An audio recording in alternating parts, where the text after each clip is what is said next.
देश में लोकसभा चुनाव की उल्टी गिनती शुरू हो चुकी है। ऐसे में राजनीतिक दल भी अपनी कमर कस चुके हैं। इस बीच महाराष्ट्र के सीएम एकनाथ शिंदे ने अपने कार्यकर्ताओं को आदेश दिया है कि लोकसभा चुनाव के लिए तैयारियां। सूत्रों ने इस बात की जानकारी दी है कि सीएम ने अपने कार्यकर्ताओं, विधायकों, सांसदों और नेताओं से कहा कि लोकसभा चुनाव के लिए मार्च महीने से आचार संहिता लागू हो जाएगी। ऐसे में हमारे हाथ में सिर्फ 60 दिन बचे हैं।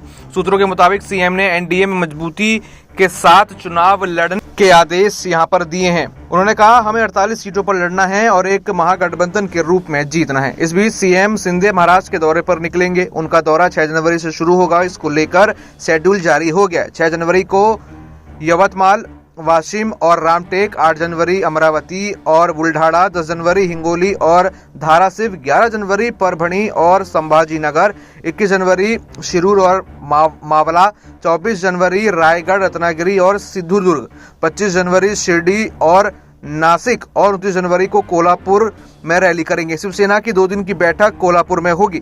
इस बार लोकसभा चुनाव सीएम शिंदे और उनकी पार्टी के लिए अहम होगा।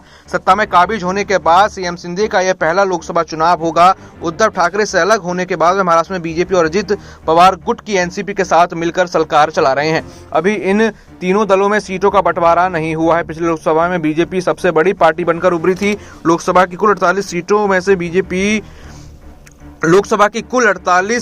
बीजेपी को 23, कांग्रेस को 1, अविभाजित एनसीपी को 4 और अविभाजित शिवसेना को 18 सीटें मिली थी। अब ऐसे में देखना भी दिलचस्प होगा कि एनडीए गठबंधन में सीएम शिंदे की शिवसेना को कितनी लोकसभा सीटें मिलती हैं। सीएम शिंदे की बेटी श्रीकांत कल्याण सीट से लोकसभा सांसद हैं। तो ऐसे में लगातार कयास लगाए जा रहे हैं कि शिंदे आखिर महाराष्ट्र में बीजेपी के प्लान को कितनी ताकत दे सकते हैं।